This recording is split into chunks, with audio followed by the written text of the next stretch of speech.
Tá? É preciso fazer teste? Não. Então, Frederico Carvalho é vice-presidente da FEMTC. Do Conselho Executivo da Federação Mundial dos Trabalhadores Científicos, mas estou aqui em representação da minha associação, que é a Organização dos Trabalhadores Científicos Portugueses. E para quem não percebe nada de ciência, quais são os grandes problemas que, neste caso, os investigadores científicos se sentem em Portugal? Bom, eu diria que o principal problema é a situação das pessoas que quiseram fazer a ciência da sua profissão, quiseram fazer profissão do trabalho científico. E em muitos casos são dezenas de milhares, eu diria sem uma garantia absoluta que cerca de metade da população total de trabalhadores científicos se encontra em situação de precariedade. Significa que não sabe como é que vai ser o amanhã, não pode constituir família, não pode obter empréstimos bancários, por exemplo, para alugar uma casa, etc. E vive de bolsa em bolsa, porque esse é um sistema perverso do nosso sistema científico e técnico, que é o de estar assente, sobretudo, em bolsas, que são um emprego precário, e em concursos de projetos que dão muito trabalho a escrever e a propor e a pensar e na maior parte dos casos sem qualquer sucesso, porque a taxa de aprovação é muito baixa. Ora, não é possível construir um sistema científico e técnico eficiente e produtivo e de acordo com os interesses nacionais, com uma situação que depende de trabalho precário e de projetos que normalmente são feitos não de acordo com os interesses do nosso país, mas de acordo com os interesses que se supõem que uns comitês estrangeiros que vão olhar para eles acham que é interessante. Mas são as universidades que utilizam esse subterfúgio ou é mesmo o Ministério da Ciência? Não, claro, isto é uma política do governo. É uma política do governo e as universidades e outras instituições de investigação procedem assim porque não têm outra maneira de conseguir sobreviver e trabalhar e avançar. Mas é só um problema de Portugal ou também é mundial? Isto é um problema, eu diria, global, mas que, do ponto de vista quantitativo, tem diferentes graus de gravidade, diferentes conforme o país. E no nosso país é muito grave porque, por exemplo, basta dar alguns números, quer dizer, um deles é a questão do financiamento, que é outro dos grandes problemas. Eu falei no pessoal, mas outro dos problemas é o financiamento. Os financiamentos têm vindo a diminuir, sobretudo no governo anterior, no governo de direita, têm vindo a diminuir e há um número que é muito relevante, que é muito importante conhecer e que é quanto é que se gasta por cada investigador que está a trabalhar. Portanto, a despesa que o país faz, porque, de uma maneira geral, são dinheiros públicos, na sua enorme maioria. Portanto, o dinheiro que se gasta com um investigador a trabalhar é cerca de 1/3 daquilo da média da União Europeia há 28. Quer dizer, se na União Europeia há 28, digamos, há 100, em Portugal há 30, para cada um trabalhar. Mas isto incluindo os equipamentos, incluindo as instalações, incluindo os seus colaboradores, os tais precários, que eles também têm que pagar, e os técnicos. Mas o cientista é um investimento, porque investir na ciência traz uma mais-valia para o país e isso não é reconhecido, então, não é? Pois parece que não. Parece que não é reconhecido e isso nota-se em vários aspectos, porque realmente com este sistema de submeter projetos que são vistos por grupos que muitas vezes mal conhecem o nosso país,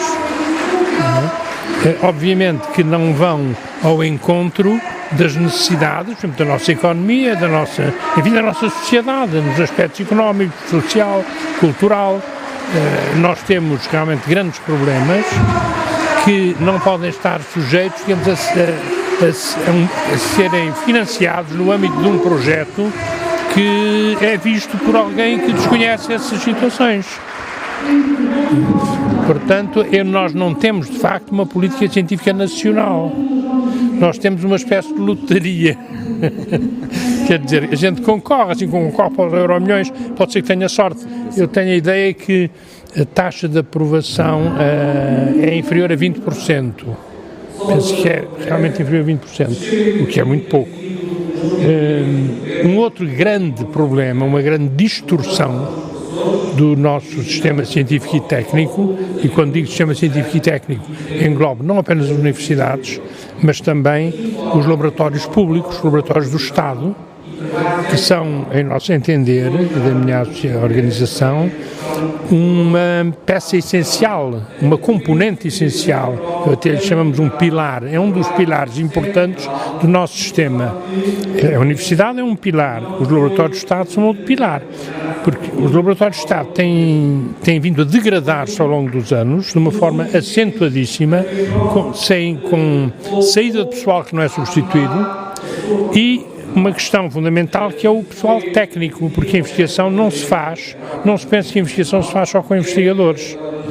A investigação faz-se com investigadores, é certo, mas com técnicos e técnicos especiais, especializados, não é? Com experiência, e nesse capítulo nós estamos muitíssimo atrás da média da União Europeia. O número que eu tenho mais ou menos de memória é este: na União Europeia há, digamos, às costas, passo o termo, de cada técnico não chega a 3 investigadores, fazendo as contas todas, investigadores e técnicos. Em Portugal é superior a 8, quer dizer, às costas de cada técnico estão 8 indivíduos que são investigadores.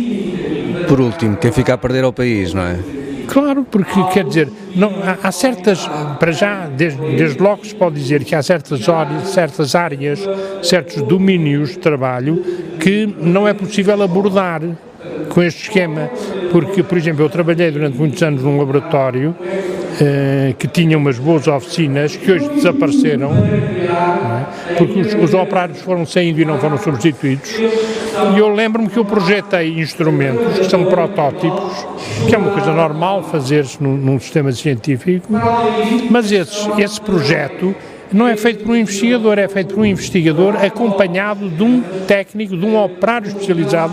Nós até chamamos os prototipistas, são aqueles que fazem os protótipos. Portanto, em nosso entender, e nós defendemos isto, devia haver uma carreira de investigação melhor do que há, porque foi alterada e adulterada pelo Sr. Ministro Mariano Gago, que também fez algumas coisas boas, pronto. Por exemplo, a ciência viva é uma coisa muito boa, mas noutros aspectos foi pernicioso, e um deles foi alterar a carreira de investigação, retirando os lugares de entrada, que era onde caberiam aqueles que hoje são bolseiros, mas que teriam as regalias normais do regime laboral, e os meses, 14 meses, e enfim, essas coisas todas. E que, sendo bolseiros, não têm. Portanto, ele acabou com esse. Quanto a nós, era a melhor maneira de combater a precariedade, era voltar a inserir, digamos, na carreira esses lugares de entrada, que não são lugares permanentes, porque as pessoas são avaliadas e podem continuar ou não, conforme o trabalho que realizarem,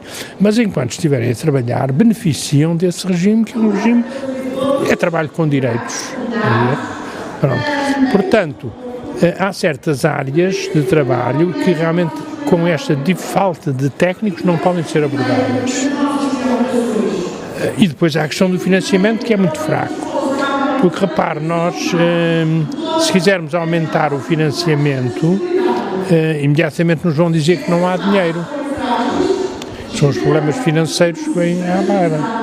Mas, como muita gente diz, o dinheiro existe. É preciso saber onde está e ir lá buscá-lo, não é? Bom, e isso não tem sido feito e não me parece que esteja nas perspectivas mais próximas mesmo do atual governo, que tem feito, que iniciou um processo com algumas mudanças positivas, mas que são ainda muito restritas, muito limitadas. Esperemos que continue, mas realmente não sei, com todas as limitações e imposições que vêm da União, do facto de estarmos na União Europeia e de estarmos submetidos àquelas coisas como o Tratado Orçamental, não sei como é que se vai, de facto, alterar profundamente a situação. Mas, enfim, nós cá continuamos a trabalhar e temos, para já, e sempre tivemos, desde que nascemos, a Organização dos Trabalhadores Científicos, que nasceu logo a seguir ao 25 de Abril, temos trabalhado muito no problema das condições de trabalho das pessoas, investigadores e não só, técnicos, que, como digo, fizeram da ciência, o trabalho científico, a sua profissão. Muito obrigado, professor. Muito obrigado.